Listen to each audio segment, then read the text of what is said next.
la mi-juin 1988 a apporté un temps idéal pour la randonnée dans les montagnes de Caroline du Nord.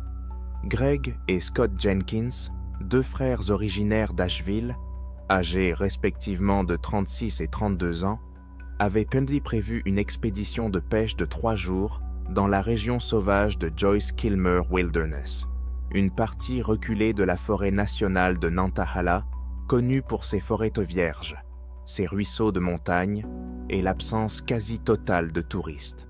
Les frères étaient d'autant des chasseurs et des pêcheurs, expérimentés qui avaient promis passer au moins une semaine dans ces montagnes chaque été depuis 15 ans.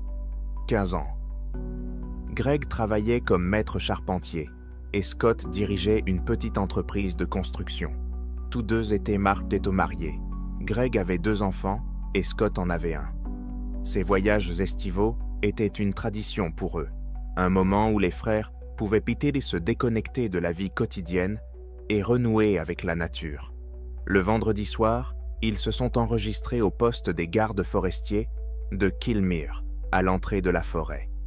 Le garde forestier, David Harris, a noté les informations. L'emplacement prévu du campement, à une altitude d'environ 3200 pieds, près d'un petit ruisseau, avec un retour prévu le lundi à midi. Greg a indiqué l'emplacement exact sur la carte. Ils y avaient déjà campé 3 fois les années précédentes. L'endroit leur était familier, sûr et bien situé pour l'eau et la pêche. La météo s'annonçait stable, avec des températures avoisinant les 21 degrés microli pendant la journée et 10 degrés pendant la nuit, sans précipitation prévue. Les frères ont chargé leur équipement dans le camion de Greg. 2 tentes, des sacs de couchage, un réchaud de camping, une glacière contenant de la nourriture pour 4 jours, 2 cannes à pêche, des fournitures de premiers secours de base, des lampes de poche et des cartes topographiques de la région. Le lundi matin, les frères n'étaient toujours pas rentrés. Leurs épouses, Linda Jenkins, la femme de Greg, et Jennifer Jenkins, la femme de Scott, ne s'inquiétaient pas particulièrement au début.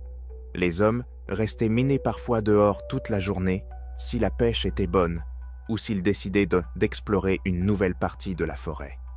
Mais à midi, n'ayant toujours aucune nouvelle et aucun signe de leur retour, les femmes ont appelé le poste des gardes forestiers.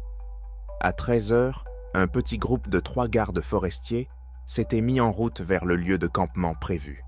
Le trajet a duré environ 2 heures, le long de routes forestières et de sentiers.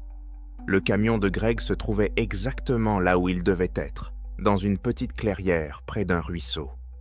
Les gardes forestiers se sont approchés du campement et ont immédiatement senti que quelque chose n'allait pas. Les 2 tentes étaient intactes. Les fermetures éclairs étaient fermées. Les piquets étaient en place et il n'y avait aucun signe de dégâts causés par des animaux ou par les intempéries. Le garde forestier, Thomas Elliott, a regardé dans la première tente. Le sac de couchage était soigneusement rangé, comme si quelqu'un venait de le quitter. Des vêtements de rechange étaient bien dépliés au bord de la tente. Il en allait de même pour la 2e tente. Entre les tentes se trouvait un emplacement pour faire un feu de camp. Les gardes forestiers ont vérifié les cendres. Elles étaient bien complètement froides et humides de rosée matinale.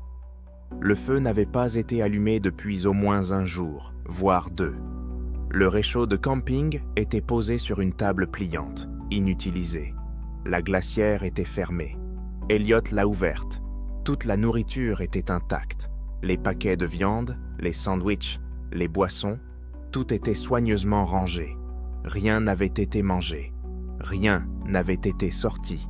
2 cannes à pêche étaient appuyées contre un arbre près du ruisseau.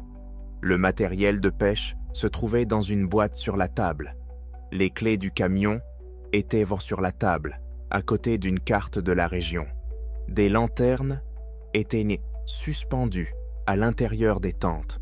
Ce qui a particulièrement alarmé les gardes forestiers, c'est que les 2 paires de chaussures de randonnée étaient soigneusement alignées à l'entrée des tentes. Les chaussures de Greg étaient près de sa tente, celles de Scott près de la sienne. La scène était étrange et inquiétante. On aurait dit que les frères s'étaient couchés, puis qu'ils s'étaient levés et avaient bien quitté le campement pieds nus, sans emporter quoi que ce soit avec eux. Ni nourriture, ni eau, ni lanterne, ni chaussures. Ils avaient tout simplement disparu. Les gardes forestiers ont commencé à fouiller les environs du campement, appelant les frères à grands cris. Ils ont vérifié le ruisseau. L'eau était peu profonde, claire, à l'auteur des genoux tout au plus. Il était impossible de se noyer à cet endroit. Ils ont parcouru le sentier dans les deux sens. Rien, aucune trace, aucun signe de lutte ou d'accident. Le soir venu, une opération de recherche et de sauvetage à grande échelle était en cours. Le capitaine du service a organisé une fouille systématique de la zone dans un rayon d'1 mile autour du campement. 20 gardes forestiers et bénévoles, équipés de puissantes lampes torches, ont fouillé la forêt jusqu'à tard dans la nuit. Le lendemain matin, les recherches ont repris avec une intensité redoublée. Le deuxième jour, 3 chiens de recherche ont été amenés. 2 bergers allemands et un limier, tous ayant des années d'expérience dans la recherche de personnes disparues. Les chiens ont reçu les vêtements des frères provenant de leur tente pour les renifler. Les 3 chiens ont pris l'odeur et ont commencé à se déplacer dans la même direction en remontant la pente depuis le campement, à travers la forêt dense. Les maîtres chiens ont suivi les chiens. Les animaux ont suivi la piste avec assurance, s'arrêtant périodiquement pour renifler le sol et l'air, puis continuant leur chemin. Après avoir gravi environ 120 mètres, les chiens ont conduit le groupe vers un grand affleurement granitique, un rocher massif s'élevant à environ 6 mètres du sol, entouré d'un épais sous-bois. Là, les 3 chiens se sont arrêtés en même temps. Ils ont reniflé le rebord, ont fait le tour, puis ont commencé à reculer en gémissant et en rentrant la queue entre les pattes. Le maître chien, Robert Martin, qui travaillait avec des chiens de recherche depuis 19 ans, a essayé de diriger les animaux plus loin.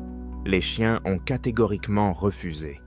Ils se sont couchés sur le sol à quelques mètres du rebord et n'ont plus répondu aux ordres. Martin a expliqué plus tard aux enquêteurs: « J'ai déjà vu des chiens perdre une piste. Je les ai vus se fatiguer ou se laisser distraire. Mais je n'ai jamais vu 3 chiens différents, dressés par des professionnels, adopter ce comportement en même temps. Ils agissaient comme s'ils avaient senti quelque chose qui les effrayait. Ce n'était pas un ours ou un autre animal, sinon ils auraient aboyé et montré des signes d'agressivité. C'était autre chose, la peur. La corniche a été fouillée de fond en comble. Les alpinistes ont inspecté le sommet. Rien d'autre que des rochers, de la mousse et quelques petits arbres. Ils ont vérifié les crevasses autour de la base, mais elles étaient vides. Il n'y avait aucun signe de présence humaine, aucun effet personnel, rien qui puisse expliquer pourquoi les frères étaient venus ici et ce qui leur était arrivé. Les recherches ont duré 3 semaines. Plus d'une centaine de personnes dont pour Pesret y ont participé. Des gardes forestiers, des bénévoles des services locaux de recherche et de sauvetage, des amis et des proches des frères Jenkins, des membres de clubs de chasse de la région. Un hélicoptère a survolé la zone. Les grottes, les crevasses et les anciennes mines ont été inspectées. Des plongeurs ont fouillé les sections les plus profondes des cours d'eau et des petits lacs de montagne dans un rayon de 8 km. Les familles des frères étaient dévastées. Linda et Jennifer ont mis en place un centre de coordination et distribué des tracts avec des photos des hommes.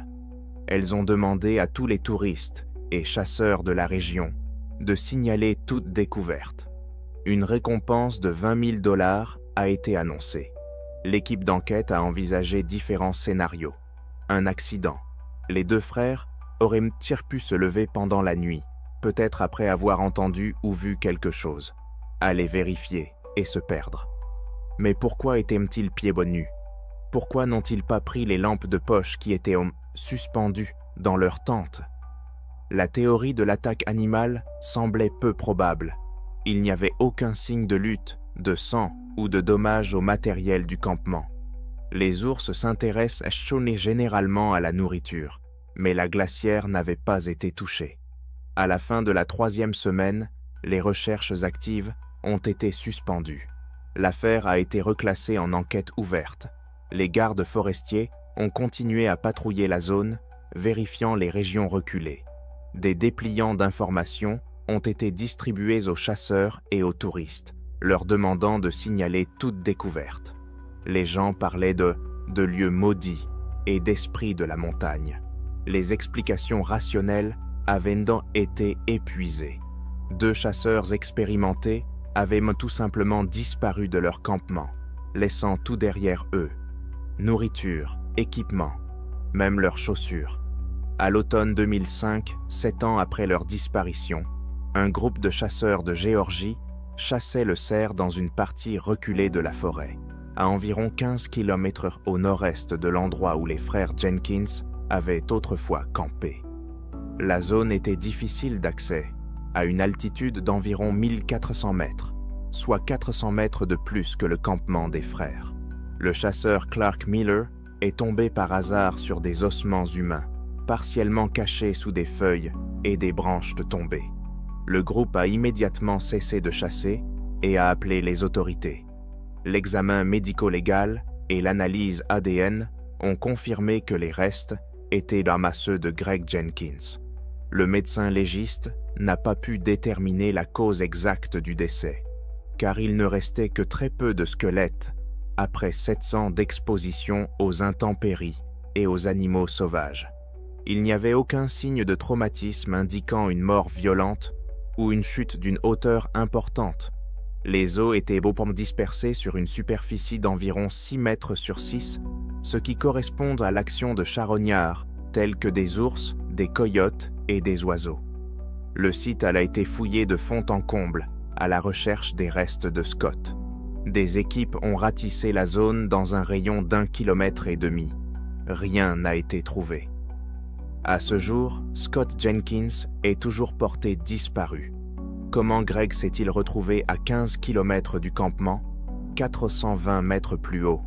Pourquoi s'y est-il rendu pieds nus, sans nourriture ni équipement? Qu'est-il arrivé à Scott? Ces questions restent sans réponse.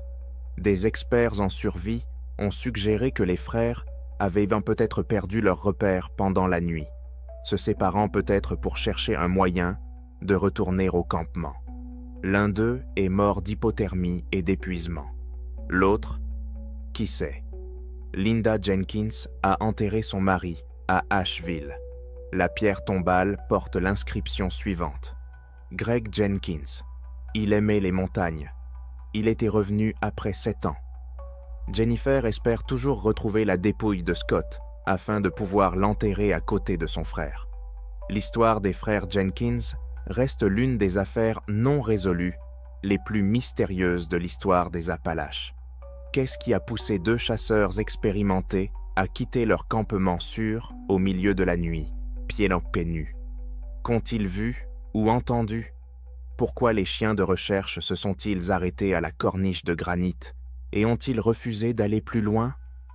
Les montagnes restent silencieuses, gardant leurs secrets dans les forêts et les rochers anciens.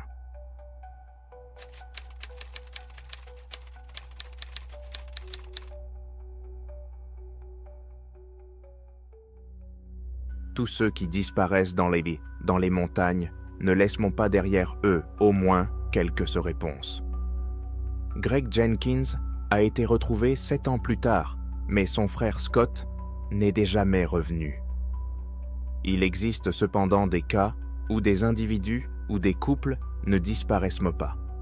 Pourtant, des familles entières n'ont laissé derrière elles que des tentes intactes et des questions sans réponse. Un tel cas s'est produit pendant le mois d'août caniculaire de 1993 dans les montagnes du Colorado. Mark et Jenna Corbett de Denver avaient décidé de passer le week-end dans la forêt nationale de San Isabel avec leur fille, Ashley, 12 ans, et Madison, 9 ans. Mark, 39 ans, travaillait comme ingénieur pour une entreprise aérospatiale et Jenna, 37 ans, enseignait les mathématiques dans un collège.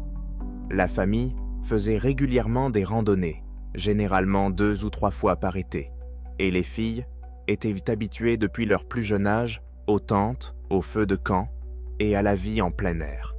Ils ont choisi le lac Turquoise, un lac alpin pittoresque situé à environ 3000 mètres d'altitude, entouré de denses forêts de pins et de falaises de granit.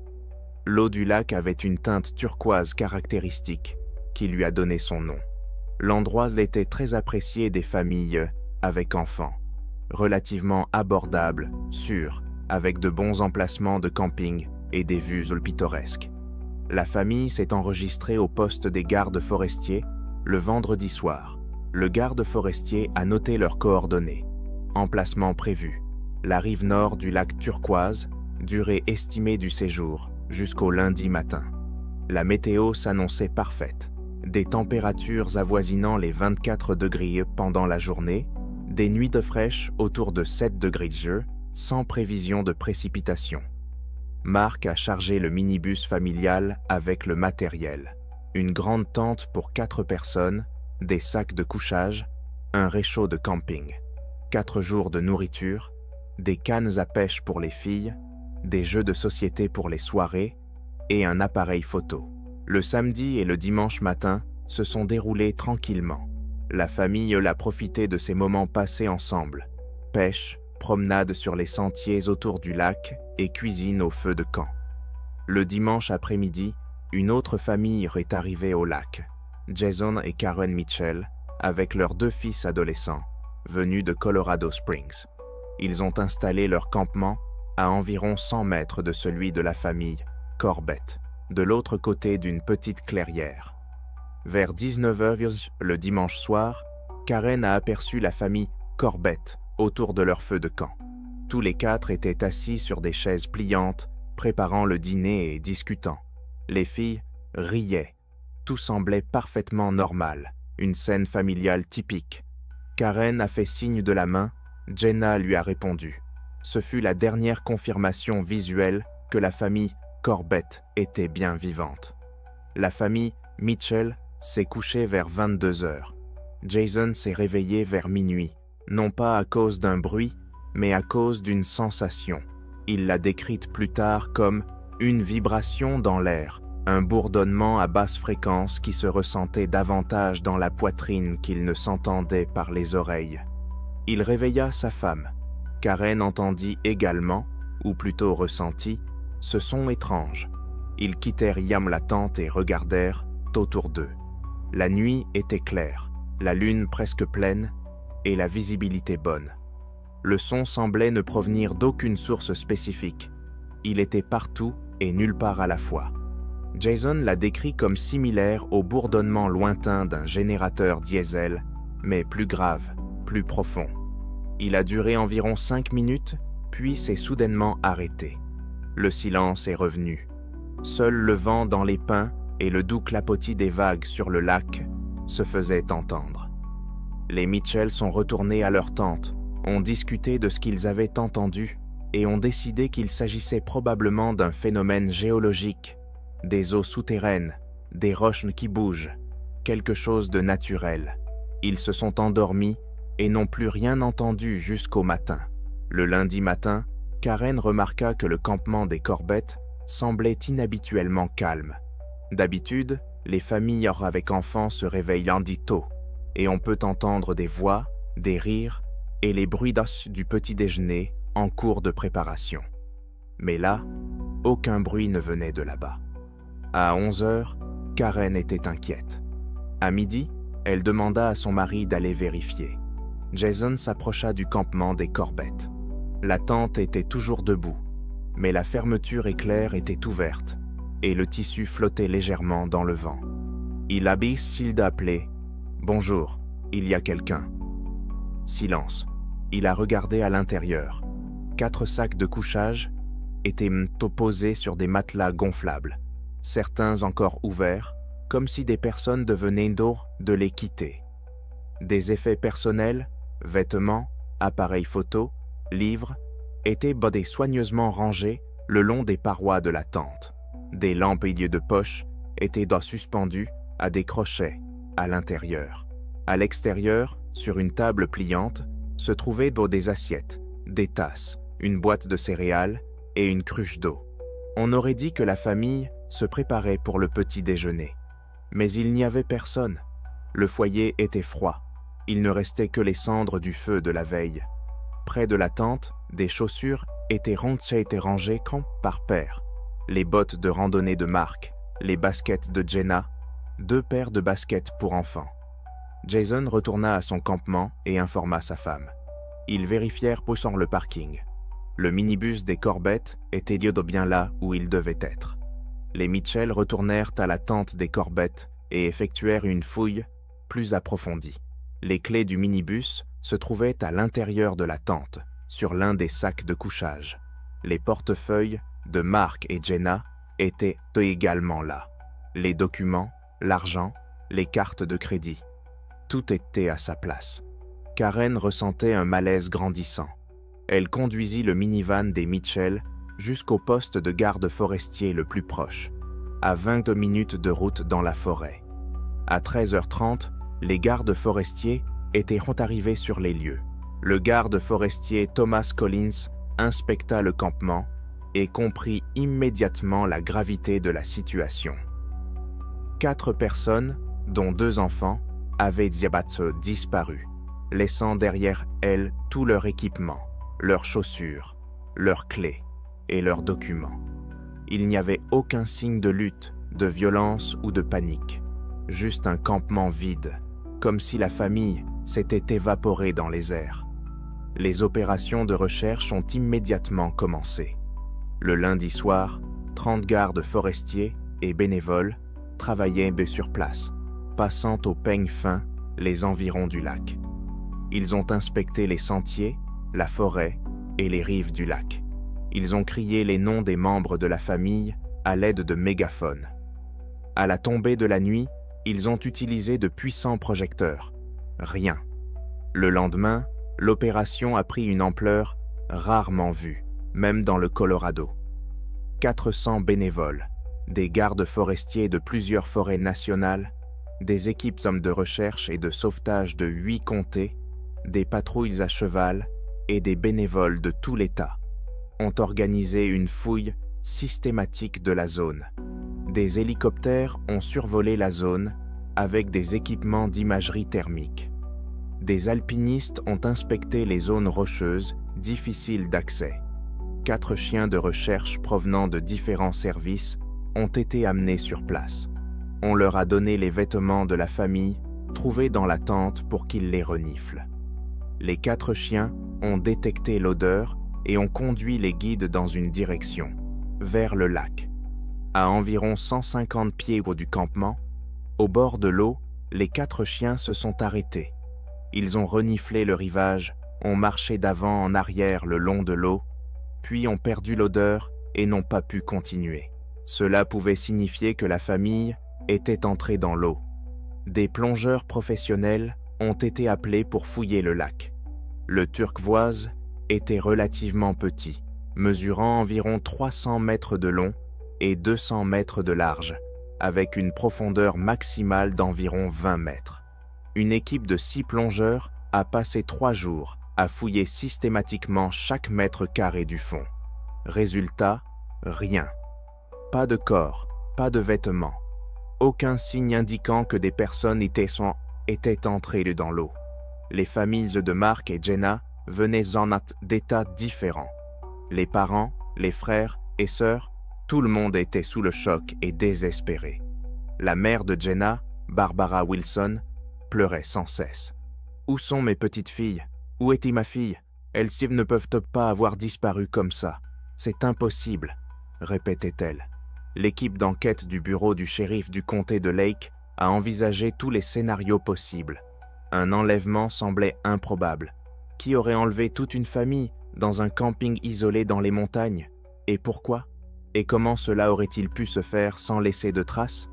La théorie selon laquelle la famille était partie volontairement était absurde. Ils avaient tout laissé derrière eux, y compris leurs chaussures et leurs papiers. Un accident? Mais quel type d'accident pourrait expliquer la disparition simultanée de 4 personnes sans laisser de traces? Jason Mitchell a répété à plusieurs reprises qu'ils avaient entendu un bruit étrange à minuit. Les enquêteurs ont enregistré son témoignage, mais ne savaient pas quoi en penser. Des géologues ont été consultés. S'agissait-il d'un phénomène sismique, précurseur d'un tremblement de terre?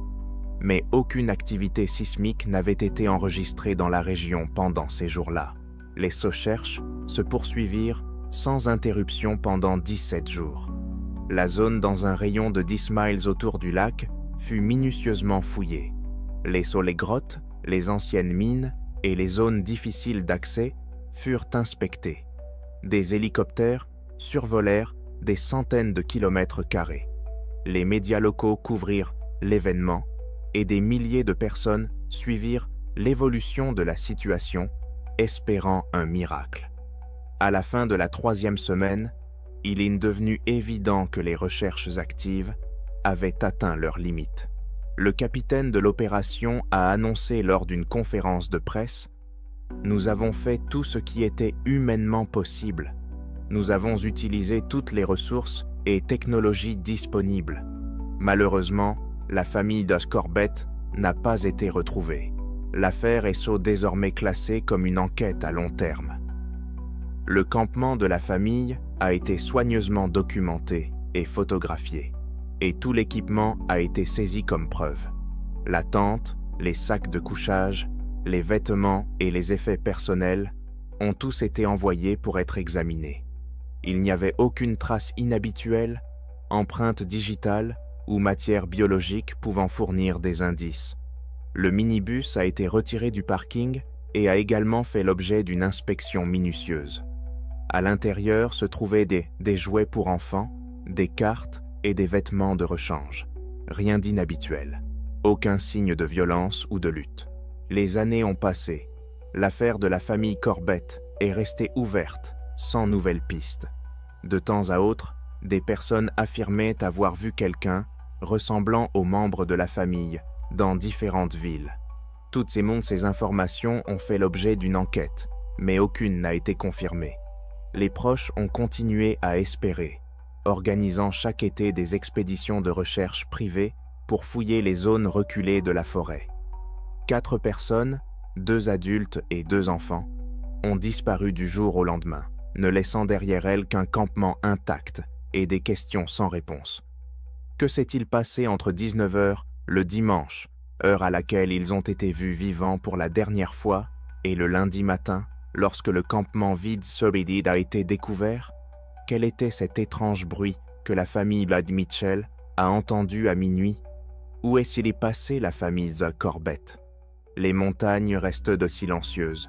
32 ans se sont écoulés depuis ce jour d'août. Mark Corbett aurait aujourd'hui 71 ans. Jenna aurait 69 ans. Ashley aurait 44 ans. Madison aurait 41 ans. Quelque part là-bas, dans les vastes forêts du Colorado, se trouvent peut-être les réponses. Les frères Jenkins ont quitté leur campement pieds nus au milieu de la nuit. 7 ans plus tard, Greg a été retrouvé à 14 km de cet endroit, 420 mètres plus haut. Scott avait disparu à jamais. La famille Corbett s'est volatilisée du jour au lendemain, laissant le petit déjeuner sur la table et leurs chaussures près de la tente. 4 personnes, 32 ans de recherche, aucune réponse. La science explique beaucoup de choses, l'hypothermie, la désorientation, la panique. Mais elle n'explique pas tout. Pourquoi les chiens de recherche se sont-ils arrêtés aux mêmes endroits, refusant d'aller plus loin? Pourquoi ces personnes sont-elles parties pieds nus, laissant derrière elles tout ce dont elles avaient besoin pour survivre? Quel bruit la famille de Mitchell a-t-elle entendu à minuit? Les réponses sont peut-être simples. Les montagnes ne sont pas des parcs. Une erreur, une seconde d'inattention, et la nature fait des ravages. Ou peut-être y a-t-il quelque chose de caché dans les forêts anciennes que nous ne comprenons pas encore. Qu'en pensez-vous? Écrivez vos réflexions dans les commentaires. Aimez si ces histoires vous ont touché. Abonnez-vous pour en savoir plus sur les cas réels qui nous hantent. Et n'oubliez pas, si vous allez à la montagne, informez quelqu'un de votre itinéraire, emportez du matériel et ne partez pas seul. Tout le monde ne rentre pas à la maison.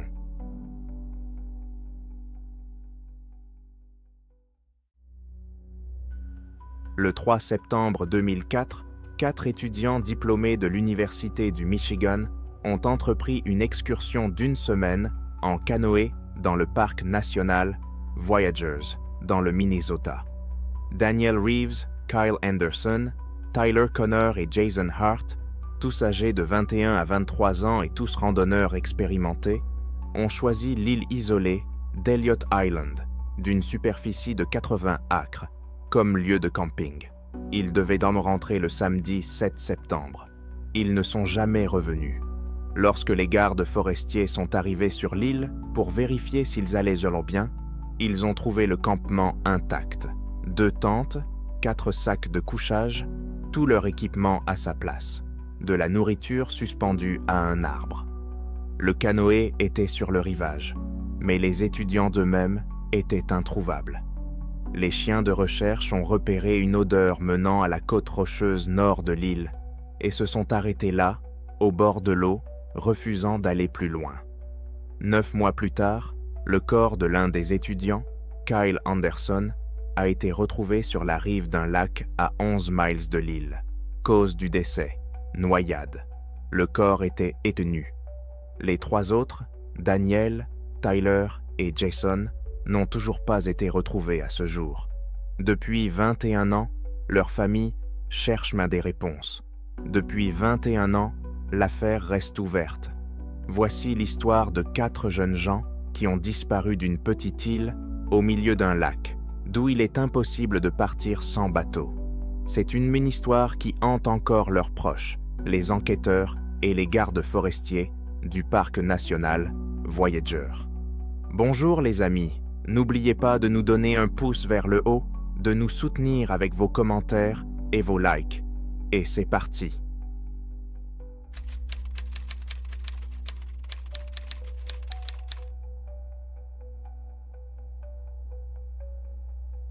Le 3 septembre 2004, 4 diplômés de l'Université du Michigan sont partis pour une semaine d'aventure le long des cours d'eau du parc national Voyageurs, dans le Minnesota. Daniel Reeves, 21 ans, Kyle Anderson, 22 ans, Tyler Connor, 22 ans, et Jason Hart, 23 ans, étaient des amis proches depuis leur première année d'université, unis par leur amour de la nature et leur passion pour l'aventure. Tous les 4 étudiaient les sciences de l'environnement et prévoyaient de travailler dans la conservation après l'obtention de leur diplôme. Ce voyage était censé être un voyage d'adieu avant de commencer leur carrière et leur vie d'adulte. Le parc national Voyageurs, situé à la frontière entre les États-Unis et le Canada, est connu pour ses vastes voies navigables, un labyrinthe de lacs, d'îles et de canaux, où le seul moyen de se déplacer est en bateau ou en canoë. Le parc s'étend sur plus de 208 000 acres, dont la majeure partie est recouverte d'eau. Il n'y a pas de route menant au parc, ni d'hôtels ou de restaurants. Seulement la nature sauvage, des forêts denses et des lacs clairs et froids. C'est cet isolement et cette beauté intacte qui ont attiré les amis. Le mardi matin, le groupe s'est enregistré au poste des gardes forestiers à l'entrée du parc. Ils ont reçu l'autorisation de camper sur l'île isolée d'Elliott, située dans la partie nord du lac Kabetogama, l'un des 4 principaux lacs du parc. L'île d'Elliott se trouve à environ 13 km du point d'accès continental le plus proche, ce qui en fait un endroit idéal pour ceux qui recherchent une véritable solitude. L'île a une superficie d'environ 32 hectares, ce qui est suffisant pour l'explorer, mais assez petit pour en faire le tour à pied en quelques heures. La garde forestière Margaret Stone, qui a enregistré le groupe, se souvient que les jeunes étaient bien préparés et de bonne humeur. Ils disposaient d'un équipement de haute qualité, un canoë en aluminium conçu pour 4 personnes, 2 sacs à dos étanches, des tentes, des sacs de couchage, des cartes, une boussole, une trousse de premiers secours et 10 jours de nourriture.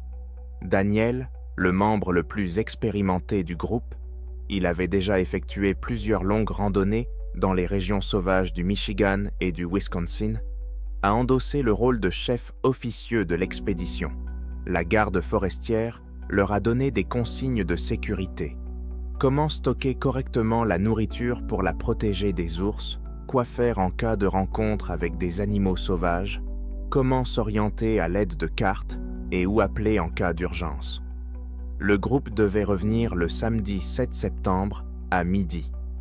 Au début du mois de septembre, le temps est généralement stable dans le nord du Minnesota, avec des températures avoisinant les 15 degrés pendant la journée et environ 4 degrés la nuit. Les prévisions météorologiques annonçaient des journées claires, sans précipitation. Les amis ont chargé le canoë et sont partis vers 10 heures du matin. Le trajet jusqu'à l'île Elliott a pris environ 3 heures de pagaie en eau libre. Ce n'était pas la première excursion en canoë du groupe. L'été dernier, ils avaient hier passé 1 semaine à faire du canoë dans la forêt nationale de Chippewa. Ils se sentaient donc en confiance sur l'eau. Selon d'autres touristes qui ont vu le groupe mercredi, les amis ont installé leur campement sur la rive sud d'Elliott Island, dans une crique abritée avec une plage de sable. 2 tentes ont été montées sur une clairière plate, à environ 15 mètres du rivage, entourée de pins et de bouleaux. Le canoë a été tiré sur la rive. Un feu de camp a été allumé entre les tentes. Tout semblait parfait, professionnel. Il était clair que les jeunes savaient mais ce qu'ils faisaient. Mercredi et jeudi se sont déroulés tranquillement. Jeudi après-midi, 2 pêcheurs passant près de l'île ont vu la fumée du feu de camp et ont entendu des voix et des rires. Tout semblait normal. Daniel tenait un carnet, un journal de voyage dans lequel il notait les itinéraires, ses observations de la nature et ses impressions. La dernière entrée, écrite de sa main, est datée du jeudi 5 septembre au soir. 2e jour sur l'île. Il fait beau. Nous avons attrapé quelques bisques perches. Tyler a essayé d'allumer un feu sans allumette, mais il n'y est parvenu qu'au 3e essai. Le soir, nous avons entendu des cris étranges provenant de la forêt au nord de l'île. Ils ne ressemblaient pas à ceux des coyotes ou des loups. C'était autre chose, plus prolongé. Kyle a plaisanté en disant que c'était Bigfoot. Jason a dit que c'était probablement un lynx, car ils émettent des sons inquiétants. Demain, nous prévoyons de faire le tour de l'île à pied et d'explorer la côte nord. C'était la dernière entrée.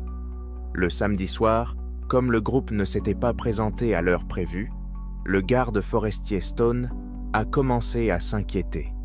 Selon les règles du parc, si des touristes enregistrés ne reviennent pas dans les 6 heures suivant l'heure prévue, une recherche doit être lancée.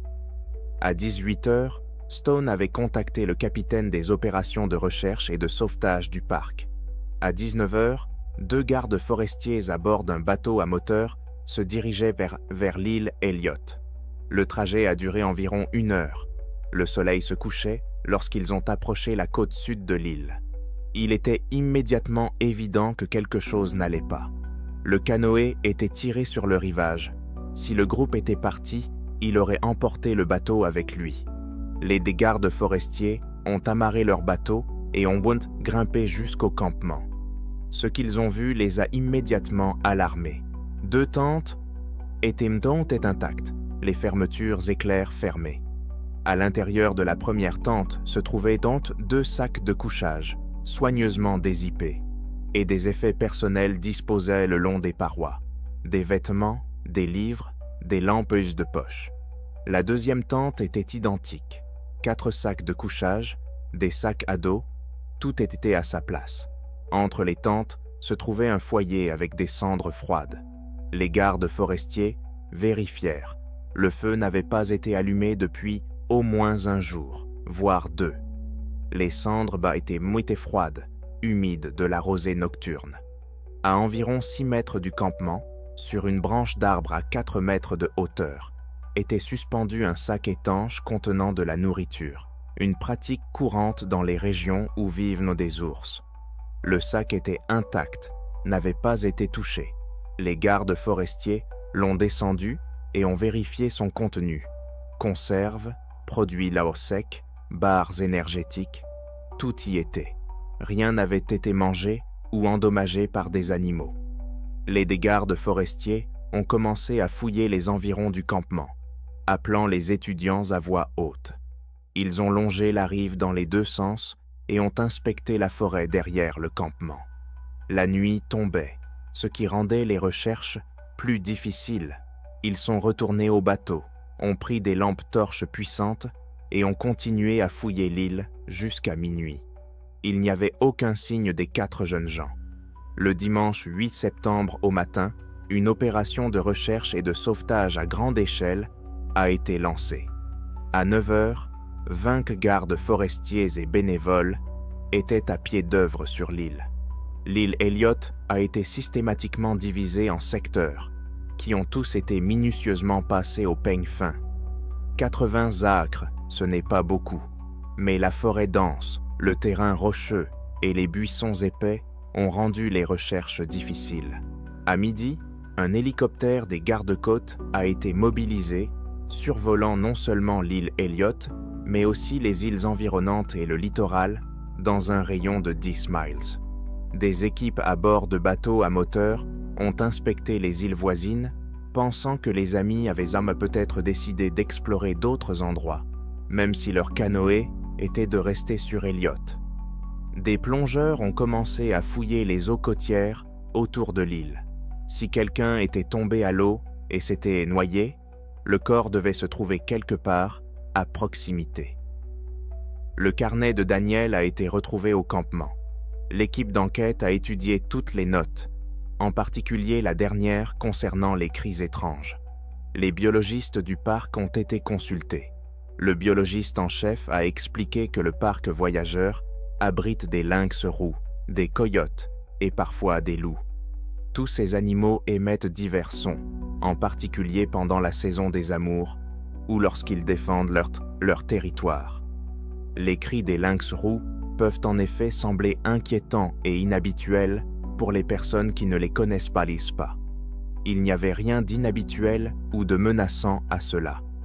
Lundi, 3 chiens de recherche ont été amenés avec leur maître chien du comté de Saint-Louis.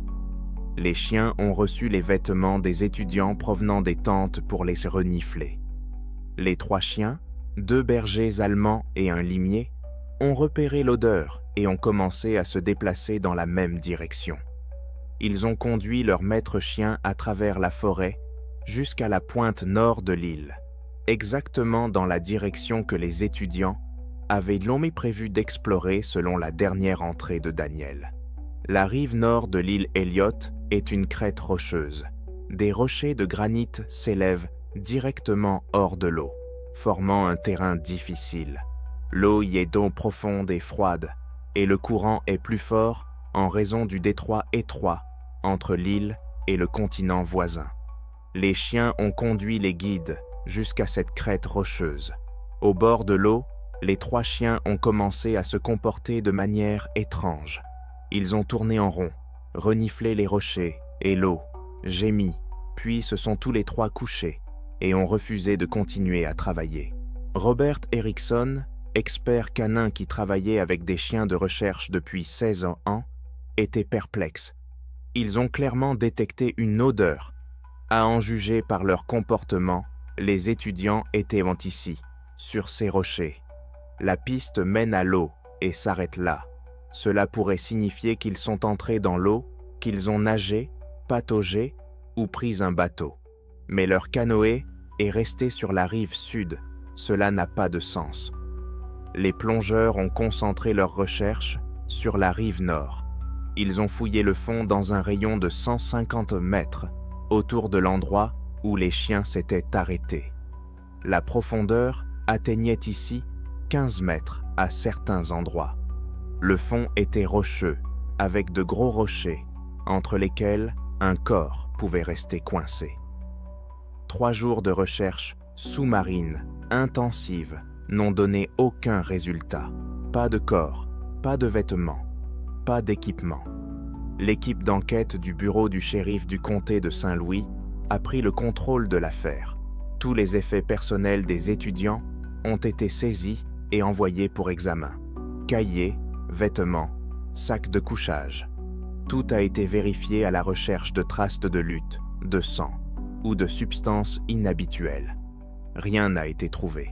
Le camping semblait parfaitement paisible, comme si les étudiants étaient simplement partis se promener et avaient disparu. Les familles des étudiants sont arrivées de lundi dans le Minnesota. Les parents de Daniel sont Robert et Catherine Reeves de Détroit. Ceux de Kyle sont Thomas et Jennifer Anderson d'Ann Arbor. Ceux de Tyler sont Mark et Suzanne Connor de Grand Rapids. Et ceux de Jason sont David et Mary Hart de Lansing. Tout le monde était sous le choc, incapable de croire ce qui se passait. Robert Reeves, ingénieur à la retraite, s'est joint lui-même aux recherches, refusant de rester les bras croisés. « Mon fils est responsable et prudent. Il ne mettrait pas la vie de ses amis en danger. Il s'est passé quelque chose qu'il ne pouvait pas contrôler, » répétait-il sans cesse. Les recherches ont duré 2 semaines. Plus de 300 personnes y ont participé à différents moments. Des gardes forestiers, des policiers, des bénévoles, des étudiants et des professeurs de l'Université du Michigan qui ont organisé leurs propres équipes de recherche. Toutes les îles situées dans un rayon de 30 km autour d'Elliott ont été fouillées minutieusement. 50 km de côte continentale ont été passés au peigne fin. Des hélicoptères ont survolé la zone quotidiennement. Des plongeurs ont inspecté les fonds marins, non seulement autour de l'île d'Elliott, mais aussi dans les détroits et les baies voisins. L'équipe d'enquête a envisagé différentes versions des faits. La version la plus plausible semblait être un accident. Les 4 amis avaient peut-être décidé d'explorer la partie nord de l'île à pied, de marcher jusqu'à la côte rocheuse, et l'un d'entre eux avait peut-être glissé et était tombé à l'eau. Les autres avaient essayé de l'aider et avaient fini eux aussi dans l'eau froide. En septembre, la température de l'eau des lacs du Minnesota est d'environ 13 degrés, ce qui est suffisamment froid pour provoquer une hypothermie en 30 à 40 minutes. Même les bons nageurs peuvent perdre le contrôle de leurs muscles et se noyer. Mais cette version n'expliquait pas pourquoi aucun corps n'avait été retrouvé. Habituellement, les personnes noyées, elles remontent à la surface après quelques jours, en raison des gaz de décomposition. Les plongeurs ont fouillé le fond du lac à l'endroit exact indiqué par les chiens. Les courants du lac Kabetogama sont relativement faibles. Les corps n'auraient donc pas pu dériver loin en quelques jours. La théorie criminelle a été étudiée. Qui aurait pu attaquer 4 jeunes hommes sur une île isolée? 23 groupes de touristes étaient enregistrés dans le parc pendant ces jours-là. Tous ont été interrogés et leurs itinéraires vérifiés. Personne ne se trouvait près de l'île Elliott au moment critique. Les gardes forestiers ont vérifié les listes des propriétaires de bateaux privés qui auraient pu se trouver dans le parc sans s'être enregistrés. Plusieurs personnes ont été interrogées. Toutes avaient mis des alibis. À la fin de la 2e semaine, les opérations de recherche officielles ont été suspendues. L'affaire a été reclassée en enquête active. Les familles des étudiants ont organisé des équipes de recherche privées, engagé des plongeurs et fouillé les îles isolées chaque week-end pendant les mois suivants.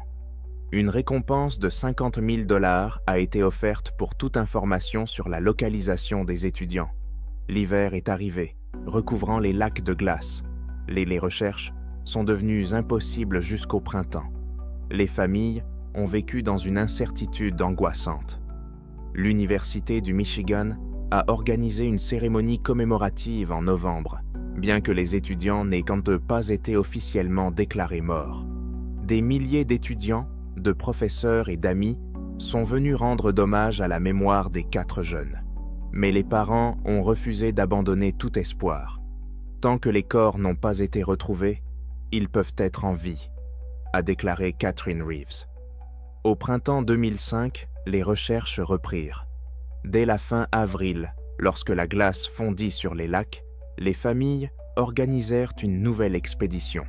Une société professionnelle de recherche et de sauvetage fut engagée pour effectuer une étude systématique des fonds lacustres à l'aide d'un équipement sonar moderne. En 2 semaines, plus de 100 miles carrés de surface aquatique furent étudiés. Plusieurs objets ressemblant à des corps ont été détectés par le sonar. À chaque fois, des plongeurs ont descendu pour vérifier. À chaque fois, il s'agissait de troncs d'arbres, de rochers ou de vieux filets. En juin 2005, 9 mois après sa disparition, un groupe de pêcheurs de Duluth a découvert un corps sur la rive du lac Kabotoga, à environ 18 km à l'est de l'île Elliot. Le corps était dans un état de décomposition avancé, partiellement caché dans la végétation côtière. Les pêcheurs ont immédiatement appelé les autorités. L'examen médico-légal et l'analyse ADN ont pris plusieurs jours. Les résultats ont confirmé qu'il s'agissait du corps de Kyle Anderson. Le médecin légiste du comté de St. Louis a déterminé que la cause du décès était la noyade. Les poumons contenaient de l'eau, dont la composition chimique correspondait à celle du lac Kabetogama. Cependant, l'état du corps rendait difficile une analyse détaillée. Après 9 mois passés dans l'eau froide, exposés aux poissons et autres organismes aquatiques, il ne restait que peu de tissu mou. Ce qui a particulièrement intrigué les enquêteurs, c'est que le corps ne portait aucun vêtement. Kyle était complètement nu. Il n'y avait aucune trace de vêtements près du lieu où il a été retrouvé. Les experts en milieu aquatique ont expliqué que les vêtements peuvent non être emportés par les courants, en particulier après une exposition prolongée à l'eau, lorsque la décomposition affaiblit le tissu. Cependant, certains vêtements restent généralement en place, comme les ceintures, les chaussures et les sous-vêtements. Le lieu de la découverte se trouvait à 11 miles de l'île Elliot. Les courants du lac auraient pu déplacer le corps sur cette distance en 9 mois, surtout compte tenu des changements saisonniers, tempêtes d'automne, fonte des glaces au printemps et variation du niveau de l'eau. Mais les corps ne flottent généralement pas aussi loin, surtout dans les lacs fermés sans courant fort. La découverte du corps de Kyle a donné l'espoir que les 3 autres seraient également retrouvés. Les recherches se sont concentrées dans la zone où le corps a été trouvé. Des plongeurs ont fouillé le fond dans un rayon de 8 km. Des équipes à bord de bateaux ont ratissé le littoral. Des hélicoptères ont survolé la zone. 2 semaines de recherches intensives n'ont donné aucun résultat. Daniel Reeves, Tyler Connor et Jason Hart n'ont pas été retrouvés. Kyle a été enterré à Ann Arbor. Des centaines de personnes sont venues lui dire adieu. Ses parents ont remercié tous ceux qui avaient participé aux recherches, mais n'ont pas pu cacher leur chagrin. Nous avons retrouvé notre fils, mais où sont les 3 autres garçons? Où sont Daniel, Tyler et Jason? Leur famille mérite la même chose, a déclaré Thomas Anderson lors du service commémoratif. Les années ont passé. Les recherches se sont poursuivies chaque été, mais avec de moins en moins d'intensité. Les familles Reeves, Connor et Hart n'ont pas perdu espoir. Elles ont organisé des expéditions de recherche annuelles, fouillé des îles isolées et engagé des plongeurs. Chaque crue printanière, chaque tempête automnale pouvait révéler ce qui était caché. Mais les années ont passé sans nouvelles découvertes. L'affaire reste ouverte. Daniel Reeves, Tyler Connor et Jason Hart sont toujours portés disparus. Leurs photos figurent toujours dans la base de données du Centre national pour les personnes disparues. Les gardes forestiers du Voyager Park ont pour consigne d'être attentifs à toute découverte, qu'il s'agisse de vêtements, d'équipements ou de restes humains. L'histoire de ces 4 étudiants de l'Université du Michigan reste l'une des plus tragiques et mystérieuses de l'histoire du parc national Voyagers. 4 jeunes gens, pleins d'enthousiasme et de projets d'avenir, sont partis pour une randonnée de routine le week-end et ne sont jamais revenus. Que s'est-il passé sur l'île Elliot en septembre 2004? Pourquoi ont-ils quitté le camp sans emporter leur canoë? Qu'est-ce qui les a poussés à se rendre sur la rive nord? Comment Kyle s'est-il retrouvé dans l'eau à 11 miles de l'île? Où sont les 3 autres?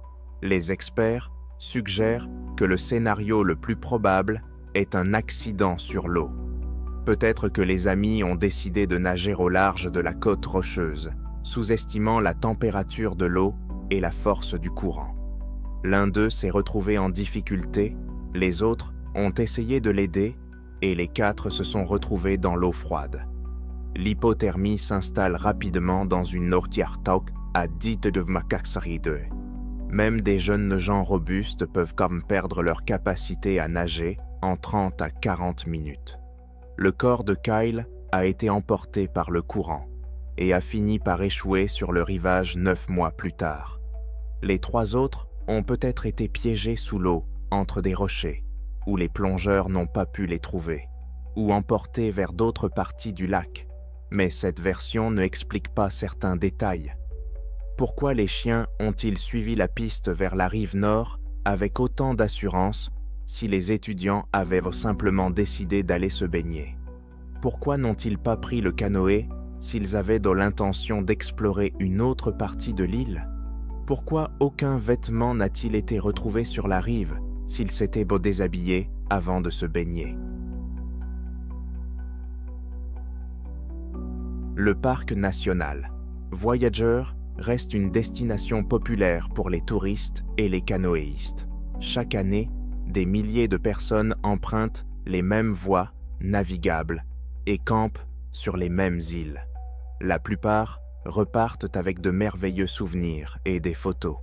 Mais l'histoire des 4 étudiants nous rappelle que la nature sauvage est imprévisible, que l'eau est impitoyable et que parfois, même des personnes expérimentées et bien préparées ne rentrent pas chez elles. Robert Reeves, le père de Daniel, continue de se rendre au parc national Voyagers chaque été. Il a aujourd'hui 78 ans, mais il espère toujours trouver des réponses. « Je ne peux pas m'arrêter. Mon fils est quelque part là-bas. Tyler et Jason sont quelque part là-bas. Je dois continuer à chercher aussi longtemps que possible, » dit-il. Chaque année, il passe une semaine sur un bateau, inspectant les côtes isolées, explorant les petites criques, espérant un miracle. 21 ans se sont écoulés depuis ce jour de septembre. Daniel aurait aujourd'hui 42 ans. Kyle, Tyler et Jason auraient même respectivement 43, 43 et 44 ans. Ils étaient censés devenir des écologistes, des scientifiques, des personnes qui changeraient le monde pour le mieux. Au lieu de cela, ils ont été victimes de l'une des disparitions les plus mystérieuses et tragiques de l'histoire des parcs nationaux américains. Les questions restent sans réponse. Les familles vivent dans la douleur de l'incertitude. Et les lacs du parc voyageur gardent leurs secrets, silencieux et froids comme ils l'ont toujours été.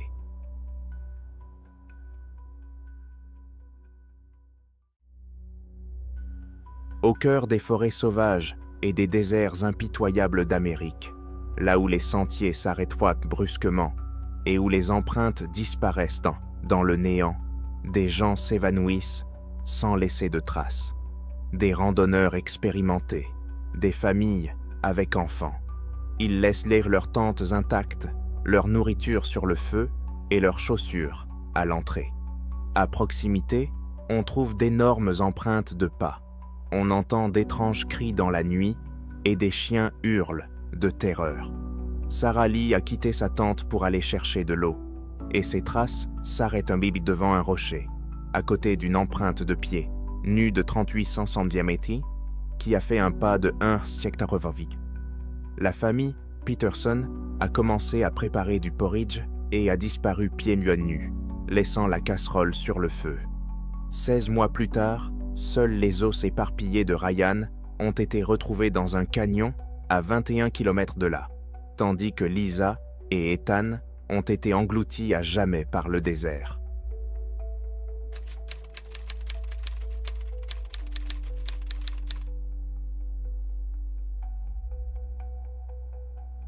À la fin du mois d'août 1993, une jeune randonneuse s'est enregistrée à l'entrée de la forêt nationale de Bitterroot, dans le Montana. Elle avait prévu un séjour de 3 jours en camping. Le jour prévu, elle n'est pas revenue. Lorsque l'équipe de recherche a trouvé son campement, tout était en place. La tente, la nourriture et le sac de couchage. Ces traces menaient vers le sud depuis le campement, puis devenaient de flou et disparaissaient tout simplement. Près des dernières empreintes de ses bottes, d'autres traces ont été trouvées. À 2 pattes, longues de 40 cm. La distance entre elles était de près de 2 mètres. Aucun animal connu dans le Montana ne laisse de telles empreintes. La jeune fille n'a jamais été retrouvée. Sarah Lee, 25 ans, travaillait comme assistante de laboratoire à l'université de l'Idaho. Elle avait obtenu son diplôme en biologie 2 ans auparavant et vivait seule dans un petit appartement près du campus. Ses collègues la décrivaient donc comme une personne calme et organisée. Elle aimait la randonnée et se rendait régulièrement dans les montagnes le week-end. Elle n'était pas novice en la matière. En 3 ans, elle avait effectué plus de 20 randonnées sur différents itinéraires dans l'Idaho, le Montana et le Wyoming. Elle avait de l'expérience.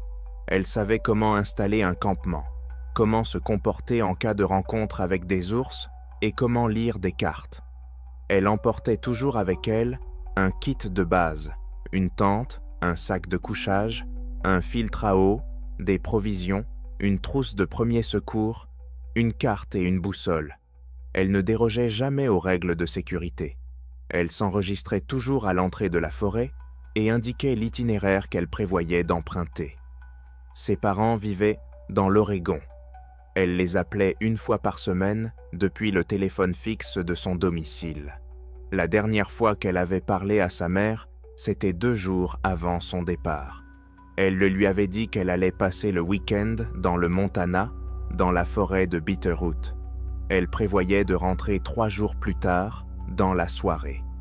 Ce matin-là, Sarah s'est rendue en voiture à l'entrée du sentier Bear Creek Trail dans sa Subaru Outback. Le garde forestier de service l'a inscrite dans le registre des visiteurs. Il se souvient qu'elle semblait préparée et confiante. Elle a posé quelques questions sur l'état du sentier et les emplacements de camping. Le garde forestier lui a répondu que le sentier était en bon état et que les ours étaient actifs, mais que si elle prenait ses précautions, il n'y aurait aucun problème. Sarah indiqua un itinéraire de 3 jours sur la fiche d'inscription. Elle prévoyait de marcher environ 13 km le premier jour, de camper près de Bear Creek, de monter plus haut jusqu'à un lac de montagne le 2e jour et de retourner à sa voiture le 3e jour. Si elle ne revenait pas à l'heure prévue, une recherche serait lancée. Le garde forestier nota le numéro d'immatriculation, la marque et la couleur de sa voiture. Il lui remit une fiche de sécurité standard pour la forêt et une carte de l'itinéraire. Sarah l'a remercié, a enfilé son sac à dos et s'est mise en route vers 10 heures du matin. La forêt nationale de Bitterroot est située à la frontière entre le Montana et l'Idaho. Elle couvre plus de 600 000 hectares de terrain montagneux sauvages, des forêts de conifères denses, des pentes raides, des lacs glaciaires et des ruisseaux au débit rapide. L'altitude varie entre 3 000 et 10 000 pieds au-dessus du niveau de la mer. En été, la température atteint 77 degrés Fahrenheit pendant la journée et descend à 41 degrés Fahrenheit la nuit. On y trouve des grizzlies, des ours noirs, des pumas, des élans et des cerfs. L'endroit est populaire auprès des touristes, mais il est isolé. La ville la plus proche est Hamilton, à 30 miles du départ du sentier. Le sentier Bear Creek Trail était considéré comme un itinéraire moyennement complexe.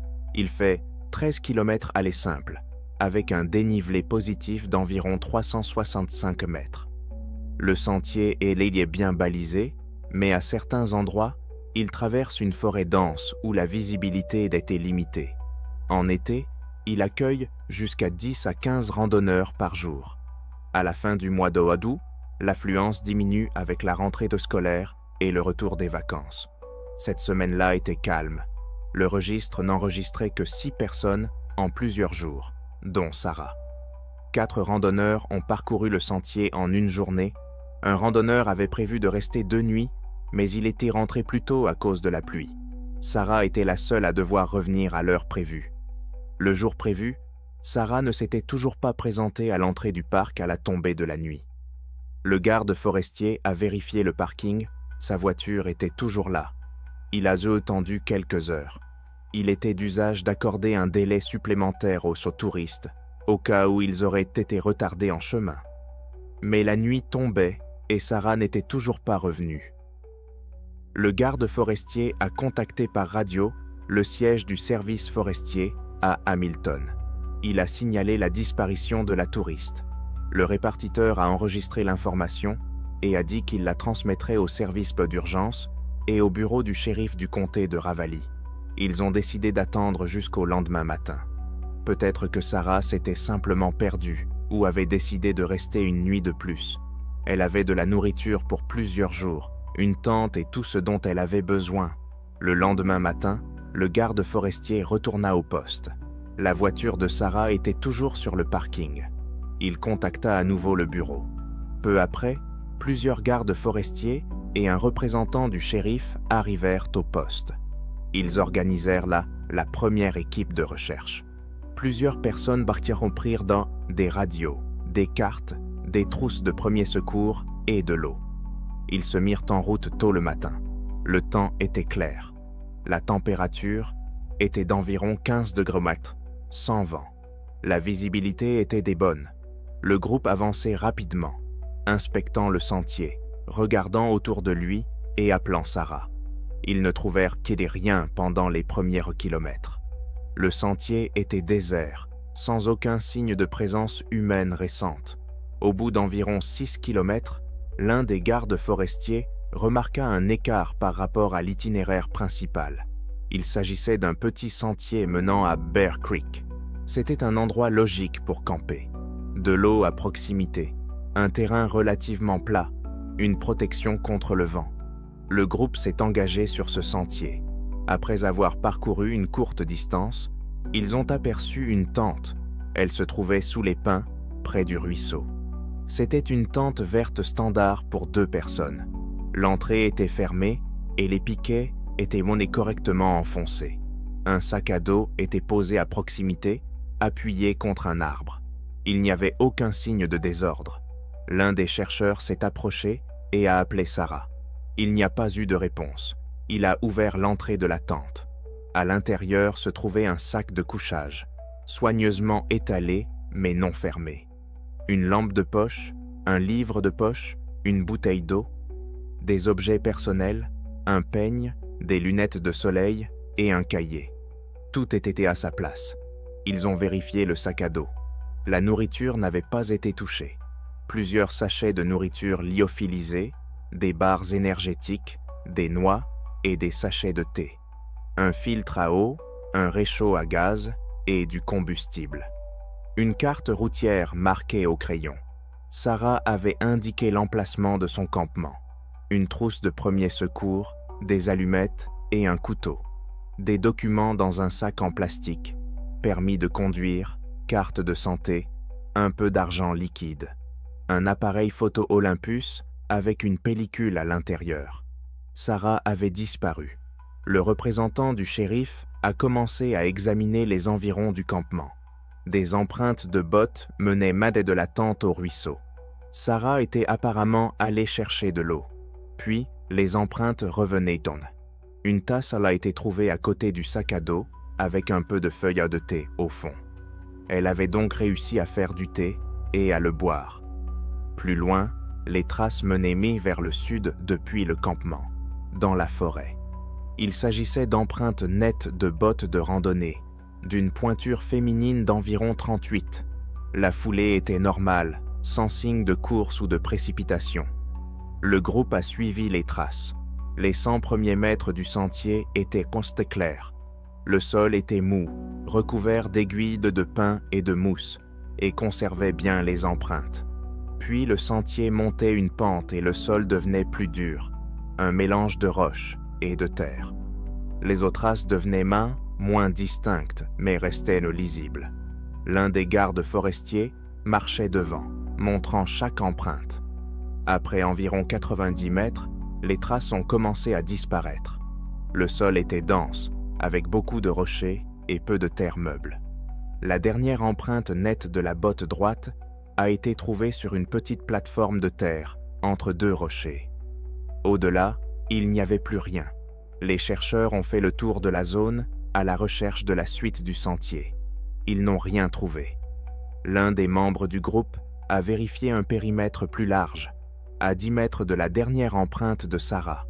Il a remarqué quelque chose d'inhabituel sur une zone humide près des racines d'un vieux sapin. Une empreinte. Une grande empreinte. Une empreinte de pieds nus. Il a appelé les autres. Le groupe s'est rassemblé autour de lui. L'empreinte était nette et profonde. Elle mesurait environ 3800 mm de long et 1500 cm de large. Elle avait la forme d'un pied humain, mais était disproportionnellement longue. Elle comportait 5 orteils, mais ceux-ci étaient disposés de manière étrange. Le gros orteil était placé loin sur le côté, presque comme celui d'un primate. La profondeur de l'empreinte suggérait un poids lourd. Un agent des forces de l'ordre s'accroupit à côté et examina l'empreinte. Il dit qu'il n'avait jamais rien vu de tel. Ce n'était pas un ours, car les ours laissent qu'on des traces de griffes, et il n'y en avait pas ici. Ce n'était pas un puma, car ils ont 4 pattes, et il s'agissait clairement d'une empreinte à 2 pattes. Ce n'était pas un humain, car elle était trop grande et d'une anatomie incorrecte. L'un des chercheurs remonta la pente. Quelques mètres plus loin, il trouva une deuxième empreinte identique, puis une troisième. Les traces étaient armées parallèles à la dernière direction prise par Sarah, mais légèrement sur le côté, plus haut sur la pente. La distance entre les traces était de 5 à 6 pieds. Une foulée énorme. Personne dans le groupe n'aurait pu faire un tel pas sur une surface en pente. Ils ont compté 7 empreintes, puis les traces ont disparu dans une zone rocheuse. La direction était sud-est, vers une forêt plus dense et une montée raide. Le groupe retourna à la tente. L'un des chefs de la recherche contacta le bureau par radio pour signaler la découverte du campement et des traces étranges. Le répartiteur répondit qu'il transmettrait l'information et enverrait des renforts. À midi, plusieurs autres gardes forestiers et bénévoles de l'équipe de recherche locale étaient arrivés. Ils ont commencé à discuter des scénarios possibles. La première hypothèse était que Sarah avait rencontré un ours, avait pris peur, s'était enfuie et s'était perdue. Mais les faits contredisaient cette hypothèse. Elle avait quitté le camp calmement, sans panique. La piste était régulière, sans trace de course. La nourriture dans le camp était correctement emballée dans des conteneurs hermétiques. Un ours l'aurait senti et aurait détruit le sac à dos. Le sac à dos était intact. La deuxième version était qu'elle était partie en promenade pour explorer les environs et s'était perdue. Peut-être était-elle tombée, blessée et incapable de bouger. Ils ont commencé à ratisser la zone, ils se sont répartis en binômes, chaque binôme vérifiant son propre secteur. Ils ont cherché jusqu'au coucher du soleil, couvrant un large rayon autour du campement. Rien. La troisième version concernait des traces étranges. L'un des gardes forestiers, expérimentés, qui travaillait dans la forêt depuis plus de 20 ans, a déclaré avoir vu des traces similaires à 2 reprises au cours de sa carrière. Les 2 fois, c'était dans des zones reculées de la forêt de Bitterroot. une fois à la fin des années 80, la seconde, au début des années 90. Les deux fois, les traces sont apparues, soudainement, ont parcouru une courte distance, puis ont disparu. Personne ne savait ce qu'elles étaient. Les anciens de la région racontaient des histoires d'étranges créatures dans les montagnes, mais officiellement, cela était considéré comme du folklore. Le lendemain, des chiens ont été amenés pour aider aux recherches. 2 chiens de recherche d'un comté voisin sont arrivés dans la matinée. On leur a donné le sac de couchage de Sarah provenant de la tente pour qu'ils le reniflent. Les chiens ont suivi la piste depuis le campement et ont emprunté le même itinéraire que le groupe avait pris la veille. Ils ont atteint l'endroit où les traces de Sarah s'arrêtaient ici. C'est alors que les chiens ont commencé à se comporter de manière étrange. L'un d'eux s'est arrêté, s'est mis à gémir et a refusé d'aller plus loin. Le deuxième chien a suivi les grandes traces, a marché sur une certaine distance, puis s'est également arrêté. Il s'est assis et a refusé de bouger. Le maître chien a expliqué qu'un tel comportement signifiait généralement que le chien avait senti quelque chose de dangereux, comme un prédateur ou un cadavre. Mais rien n'a été trouvé dans le périmètre de recherche. Le soir même, la zone de recherche avait été élargie. Ils utilisèrent des cartes topographiques et divisèrent la forêt en secteurs. Plus de 22 personnes participèrent aux recherches, des gardes forestiers, des policiers et des bénévoles. Ils inspectèrent les ravins, les crevasses et les fourrés denses. Ils cherchèrent tout signe de présence humaine, des lambeaux de vêtements, des effets personnels, des traces de sang. Ils ne trouvèrent rien. Le 3e jour des recherches, la zone a été encore élargie. Un hélicoptère du service forestier a été affrété pour survoler la zone. Le pilote a inspecté les zones dégagées, les affleurements rocheux, les berges des cours d'eau, tous les endroits où une personne ou des vêtements de couleur vive aurait pu être repérés. Sarah portait une veste rouge, facilement visible depuis les airs. L'hélicoptère a passé plusieurs heures dans les airs, survolant une zone d'un rayon de 10 miles autour du campement. Rien. Pendant ce temps, l'équipe au sol poursuivait ses recherches méthodiques. Elle a inspecté tous les sentiers connus dans les environs, les anciens chemins de chasse et les routes forestières abandonnées.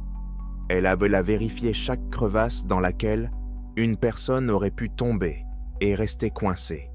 Elle a fouillé les berges de Bear Creek en amont et en aval sur plusieurs kilomètres. Si Sarah était tombée à l'eau, le courant aurait pu emporter son corps. Elle n'a trouvé que quelques œufs vieilles de bouteilles vides et un morceau de film plastique. À la fin du 3e jour, il était clair qu'il ne s'agissait pas d'une disparition ordinaire. Un randonneur expérimenté, équipé de tout le matériel nécessaire, ne pouvait pas simplement disparaître, surtout compte tenu des traces étranges. Les services forestiers et les responsables de la police ont commencé à recueillir des informations sur les incidents précédents dans la région. Il s'est avéré qu'au cours des 15 dernières années, 3 personnes avaient disparu dans des circonstances similaires dans la forêt de Bitterroot. La première disparition remontait à la fin des années 1970. Un chasseur était parti seul dans la forêt et n'était pas revenu. On avait retrouvé son campement. Tout son équipement était là, mais lui avait disparu. Les traces s'étaient arrêtées brusquement. Le deuxième cas s'était produit au milieu des années 1980. Un touriste avait disparu pendant une randonnée d'une journée. Le troisième cas s'était produit au début de l'année 1991. Une femme qui cueillait des champignons avait quitté son groupe et n'était pas revenue. Dans les 3 cas, les personnes n'ont jamais été retrouvées. Pas de corps, pas de reste.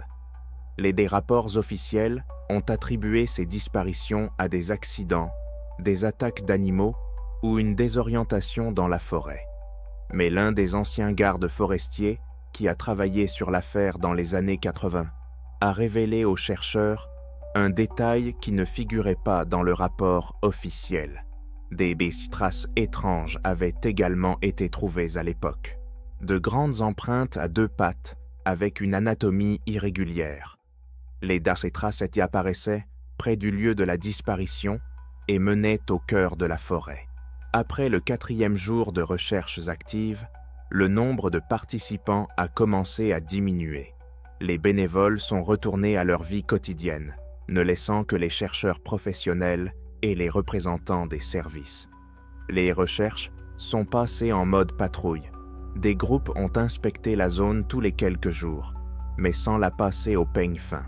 Environ 1 semaine après la disparition de Sarah, un habitant d'un village situé près de la lisière de la forêt a contacté les autorités. C'était un homme d'âge moyen, un chasseur qui avait passé toute sa vie dans cette région. Il a déclaré avoir vu quelque chose d'étrange quelques 2 jours plus tôt, à peu près au moment où la jeune fille avait disparu. C'était tôt le matin, et il marchait pour vérifier ses pièges à quelques kilomètres du sentier Bear Creek Trail. Il entendit un bruit qui n'était ni celui d'un animal, ni celui d'un oiseau. Quelque chose entre un cri et un sifflement, aigu et perçant. Cela dura environ 5 secondes, puis s'arrêta.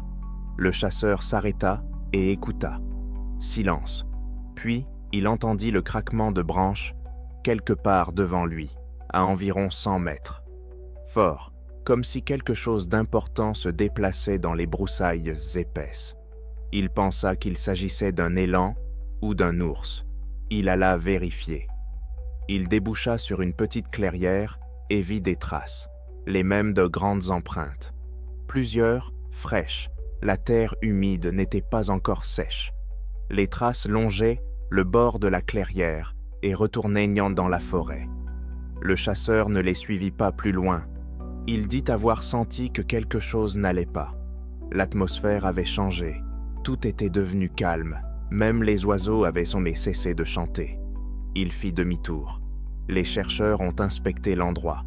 Ils ont trouvé plusieurs empreintes anciennes, déjà estompées par la pluie, mais dont la forme correspondait à celles trouvées près des dernières traces de Sarah.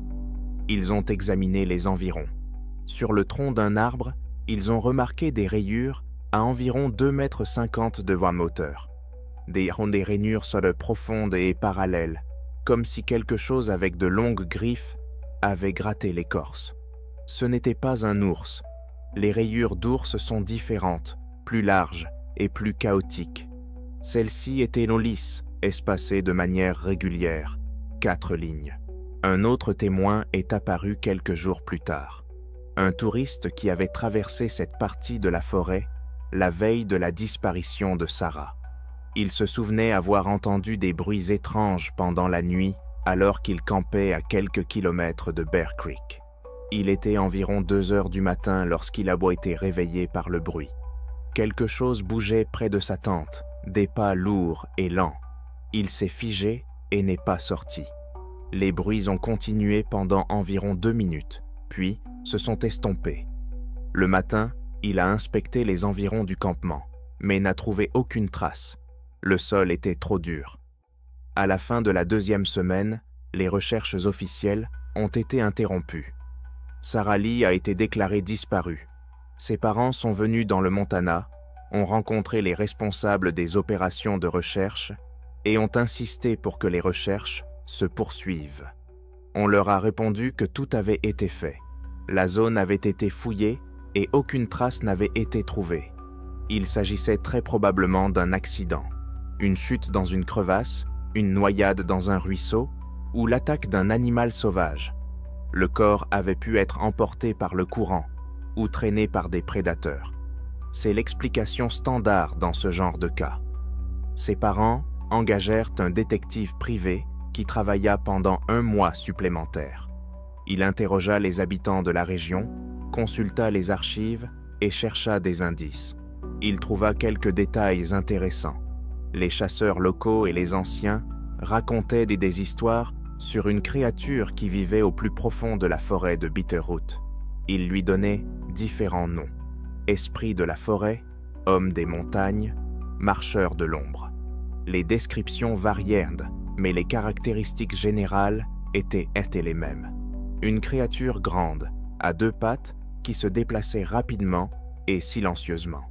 Les rencontres avec elle étaient rares, mais ceux qui l'avaient en vue décrivaient tout le même sentiment. Une peur primitive, un désir de partir immédiatement. Un vieux chasseur raconta au détective un incident survenu dans les années 1960. Il était jeune à l'époque et chassait dans ces montagnes avec son père. Ils avaient installé leur campement dans une partie reculée de la forêt, après avoir mis plusieurs jours pour atteindre cet endroit. La 3e nuit, son père le réveilla et lui montra la forêt. Là, entre les arbres, quelque chose se tenait debout. C'était grand, environ 2,50 m, et cela avait une silhouette humaine, mais les proportions étaient étranges. Les bras étaient trop longs, le torse trop étroit. Il restait immobile, puis se retournait et disparaissait dans l'obscurité, sans faire le moindre bruit. Le lendemain matin, ils trouvèrent des empreintes de pas, exactement comme celles décrites par les chercheurs dans l'affaire Sarah. Grandes, pieds nus, 5 orteils. Le chasseur dit qu'ils ne retournèrent jamais dans cette partie de la forêt. Son père lui interdit d'en parler à qui que ce soit. Il disait qu'il valait de mieux ne pas toucher à certaines choses. La forêt était grande et il y avait assez de place pour tout le monde. Il n'était pas nécessaire d'attirer l'attention sur ce qui y vivait. Le détective a recueilli ces preuves, mais rien de concret n'en est ressorti. Des histoires, des rumeurs, du folklore. Aucune preuve tangible. Il a rédigé un rapport à l'intention des parents dans lequel il décrivait tout ce qu'il avait appris, y compris la version concernant la créature inconnue. Mais officiellement, cette version n'a pas été prise en considération. Quelques mois plus tard, un groupe de chercheurs en cryptozoologie a contacté les autorités de l'État. Ils voulaient étudier le lieu de la disparition de Sarah et les traces étranges qui y avaient été laissées. L'accès au dossier de l'affaire leur a été refusé. La raison officielle était de protéger les informations personnelles de la personne disparue. Officieusement, c'était une réticence à attirer l'attention sur des incidents inexpliqués dans la forêt nationale. Le tourisme fait partie intégrante de l'économie de la région. Les histoires de créatures mystiques qui enlèvent des gens, n'encourageant pas les visiteurs à venir. L'un des gardes forestiers, qui a participé aux recherches, a déclaré plus tard, lors d'une conversation privée, qu'il avait reçu pour instruction de ne pas discuter des détails de l'affaire avec la presse ou des personnes extérieures, en particulier en ce qui concerne les traces étranges. La version officielle était qu'il s'agissait d'un accident causé par des animaux sauvages et un terrain défavorable. Il n'était fait mention d'aucun événement inhabituel. À la mi-1994, l'affaire était effectivement classée. Sarah Lee était portée disparue. Les recherches actives ont été interrompues et aucune nouvelle piste n'est apparue. Ses parents sont retournés dans l'Oregon. Sa mère ne pouvait se résigner à la perte de sa fille et a continué à rechercher des informations, écrivant des lettres à diverses organisations pour attirer l'attention sur cette affaire. Son père s'en était remis plus rapidement. Il a déclaré que les montagnes emportaient des gens, que cela faisait partie de la nature et qu'on ne pouvait rien y faire.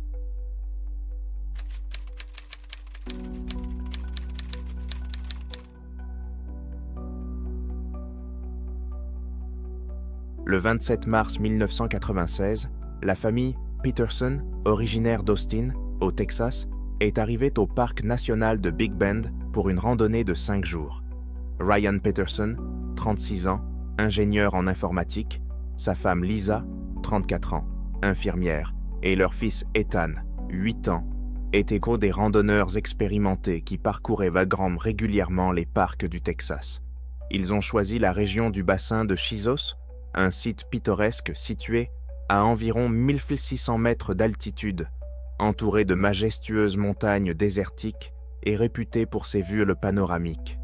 Le parc national de Big Bend est situé à la frontière avec le Mexique, dans le coude du Rio Grande, et est l'un des parcs nationaux les plus reculés des États-Unis. Le parc couvre plus de 320 000 hectares de paysages désertiques avec des montagnes, des canyons et la faune et la flore unique du désert de Chihuahua. La fin du mois de mars est le moment idéal pour le visiter lorsque le froid hivernal laisse place à des journées printanières chaudes et que la chaleur estivale n'est pas encore arrivée. La famille Peterson s'est enregistrée au poste des gardes forestiers mercredi soir. Elle a obtenu un permis de camping pour la région du bassin de Chissos. Elle prévoyait d'y passer 5 jours à explorer les sentiers locaux, notamment le célèbre Window Trail, qui mène à une formation rocheuse spectaculaire surplombant le vaste désert en contrebas. Le temps ce jour-là était typique de la fin mars dans l'ouest du Texas. Environ 24 degrés pendant la journée, environ 10 degrés la nuit, un ciel dégagé et une légère brise. Les prévisions météorologiques promettaient des conditions stables pour la semaine à venir. La famille était bien préparée. Elle avait apporté une tente, des sacs de couchage, des provisions pour une semaine, un réchaud de camping, des cartes, des boussoles et une trousse de premiers secours. Ryan faisait de la randonnée depuis son adolescence et Lisa avait grandi à la campagne et se sentait à l'aise dans la nature. Ethan, bien qu'il fût encore un enfant, avait déjà fait plusieurs randonnées avec ses parents et connaissait les règles de sécurité de base. Mercredi et jeudi se sont déroulés tranquillement. Plusieurs autres touristes qui avaient installé leur campement dans la même zone ont aperçu la famille Peterson autour de leur feu de camp jeudi soir. Tout semblait normal. Les parents préparaient Sunday le dîner et le garçon jouait à proximité. C'était une scène familiale typique. Le vendredi matin, une autre famille, qui campait à environ 50 mètres des Peterson, a remarqué que le campement de leurs voisins était calme. Habituellement, le matin, on entendait des voix, les bruits du petit déjeuner en cours de préparation et les rires d'un enfant. Mais aucun bruit ne provenait du campement des Peterson. Samedi midi, les voisins ont commencé à s'inquiéter. Ils se sont rendus au campement des Peterson pour voir si tout allait bien. Tout allait bien. Ce qu'ils ont vu les a immédiatement alarmés. La tente était grande ouverte, le tissu flottant au vent. À l'intérieur se trouvaient 3 sacs de couchage, encore partiellement ouverts, et des effets personnels, vêtements, lampes de poche, cartes topographiques, livres, éparpillés le long des parois de la tente. À l'extérieur, près de l'entrée de la tente, des chaussures bandées rangées par paires, les chaussures de randonnée de Ryan, les baskets de Lisa et les petites baskets bleues d'Ethan. Sur une table pliante se trouvait un réchaud de camping avec une casserole. En regardant dans la casserole, les voisins ont vu des flocons d'avoine mal cuits, une masse épaisse collée au fond. On aurait dit que la famille avait commencé à préparer le petit déjeuner, puis s'était soudainement arrêtée et était partie, laissant tout en l'état. Le foyer était froid, les cendres étaient grises et humides à cause de la rosée nocturne. Le feu n'avait pas été allumé depuis au moins 1 jour, voire plus. Toute la nourriture, conserves, sacs de céréales, pain, était encore là, intacte. Les bouteilles d'eau étaient pleines. Les voisins se sont immédiatement rendus en voiture au poste de garde forestier le plus proche et ont signalé la situation. À 13h30, 4 gardes forestiers travaillaient sur le site. Ils ont procédé à une inspection minutieuse du campement et ont commencé à fouiller les environs, appelant les membres de la famille à voix haute. Ils ont vérifié tous les sentiers à proximité, regardé dans les crevasses entre les rochers et fouillé la zone dans un rayon d'1,5 km. Rien. Le samedi soir, une opération de recherche à grande échelle a été organisée. Le dimanche matin, 3 maîtres chiens accompagnés de chiens de recherche ont été appelés en renfort. Les chiens ont été mis en présence des vêtements des Peterson trouvés dans la tente afin qu'ils puissent les renifler. Les 3 chiens, 2 bergers allemands et un labrador, ont détecté l'odeur et ont commencé à se diriger dans la même direction. Ils ont conduit les guides depuis le campement jusqu'à la pente, suivant le sentier menant à Window Trail. Window Trail est un sentier très fréquenté de 5 km qui mène à une fenêtre naturelle dans la roche, un passage étroit entre 2 parois rocheuses massives qui offre une vue imprenable sur le désert, s'étendant à perte de vue en contrebas. Le sentier est escarpé par endroits et présente des dénivelés, mais il est généralement accessible aux familles avec enfants. Les chiens ont conduit les guides sur environ 800 mètres en amont de la pente. Puis, au niveau d'une grande corniche rocheuse surplombant le désert, les 3 chiens se sont soudainement arrêtés. Leur comportement a radicalement changé. Ils se sont mis à hurler, poussant de longs hurlements plaintifs qui ont donné des frissons aux maîtres chiens expérimentés. Les chiens ont tourné en rond, reniflé le rocher, puis ont hurlé à nouveau. Toutes les tentatives pour les diriger plus loin sur le sentier ont échoué. Les animaux ont catégoriquement refusé de continuer leur travail. L'un des maîtres chiens expliqua plus tard à l'équipe d'enquête: « Hurler n'est pas un comportement typique des chiens de recherche. Habituellement, lorsqu'ils perdent une piste, ils s'arrêtent simplement, tournent en rond et essaient ici de la retrouver. Mais hurler, c'est autre chose.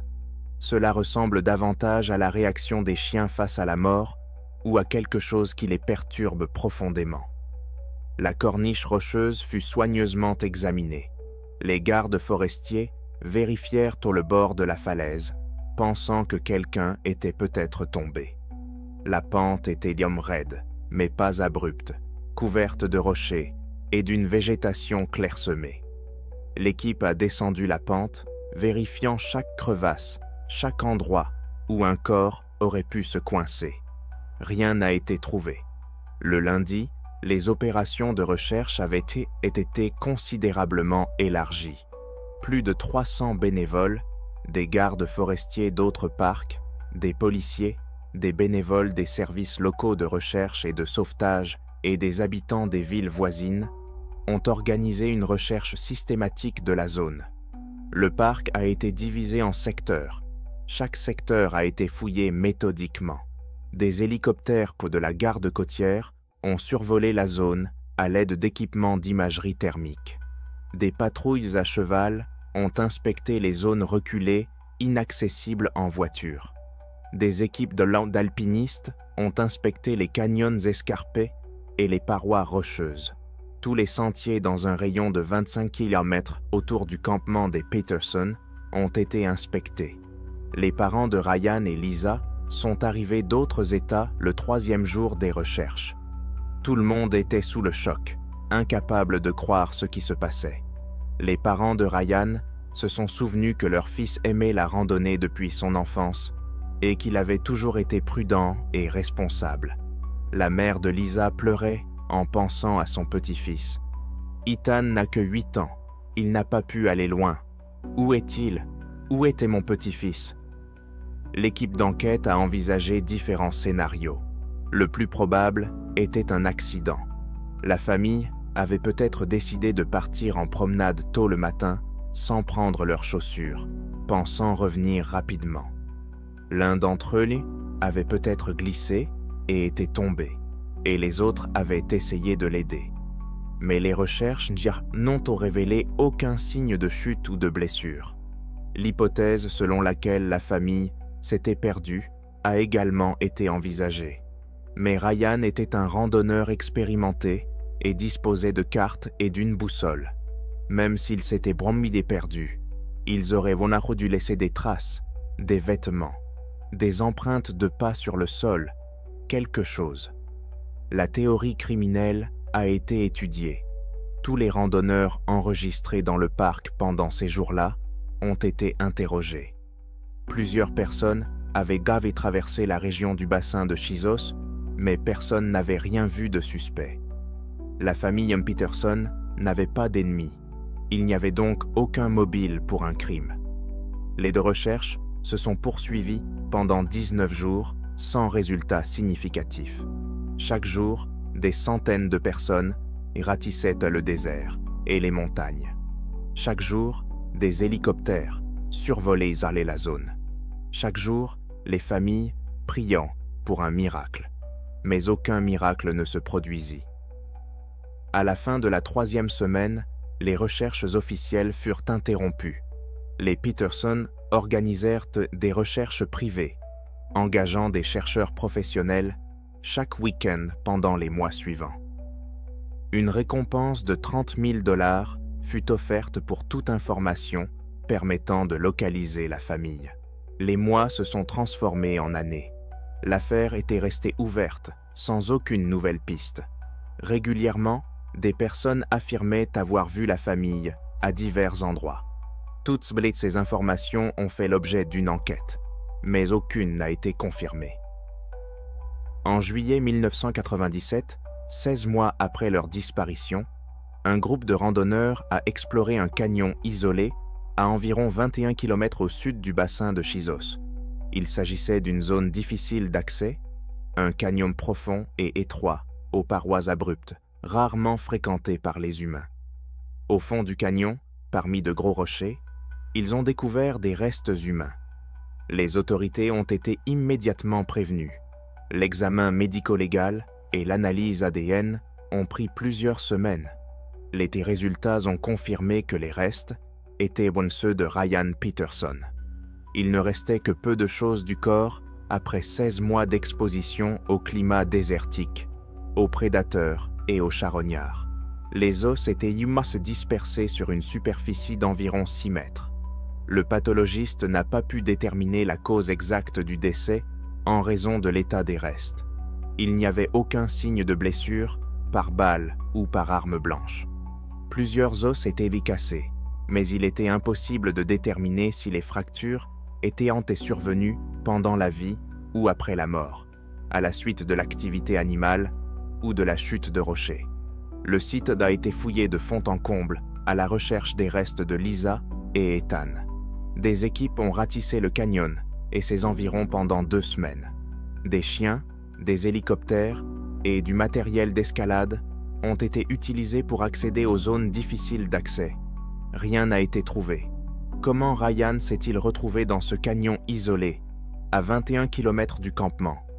C'était la distance à vol d'oiseau, mais à travers un terrain désertique parsemé de canyons, de falaises et de pentes raides. La distance réelle était beaucoup plus grande. Pourquoi était-il seul? Où étaient Lisa et Ethan? L'équipe d'enquêteurs a tenté de reconstituer les événements. Le scénario le plus probable, la famille a quitté le camp tôt le matin, peut-être pour faire une petite promenade jusqu'à un point de vue, et n'a pas pris ses chaussures, prévoyant de revenir rapidement. Pour une raison quelconque, ils se sont éloignés du sentier. Peut-être qu'Ethan a couru après quelque chose, un animal, un rocher intéressant, et que ses parents l'ont suivi. Il est facile de perdre ses repères dans le désert. Tous les canyons et les rochers se ressemblent. Sans carte ni boussole, même un randonneur expérimenté peut se perdre. La famille s'est peut-être enfoncée plus profondément dans cette région isolée, essayant de retrouver son chemin. Puis, peut-être se sont-ils séparés. Ryan est-il peut-être parti dans une direction pour chercher de l'aide ou retrouver son chemin, tandis que Lisa est restée avec Ethan. Ou bien, tous les trois sont peut-être partis dans des directions différentes.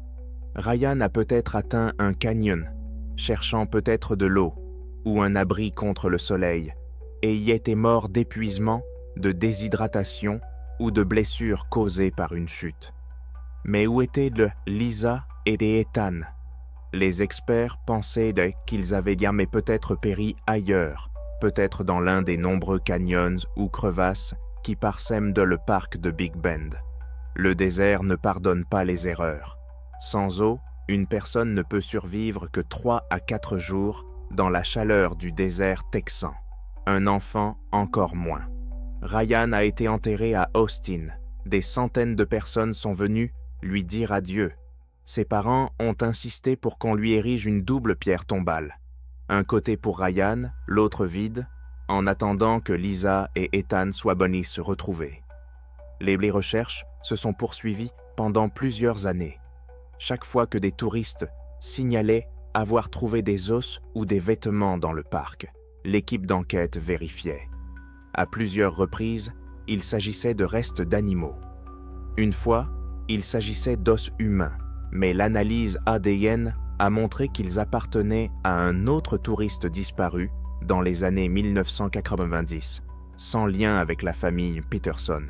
L'affaire reste ouverte. Lisa et Ethan Peterson sont toujours portés disparus. Leurs photos figurent dans la base de données du Centre national pour les enfants disparus et exploités.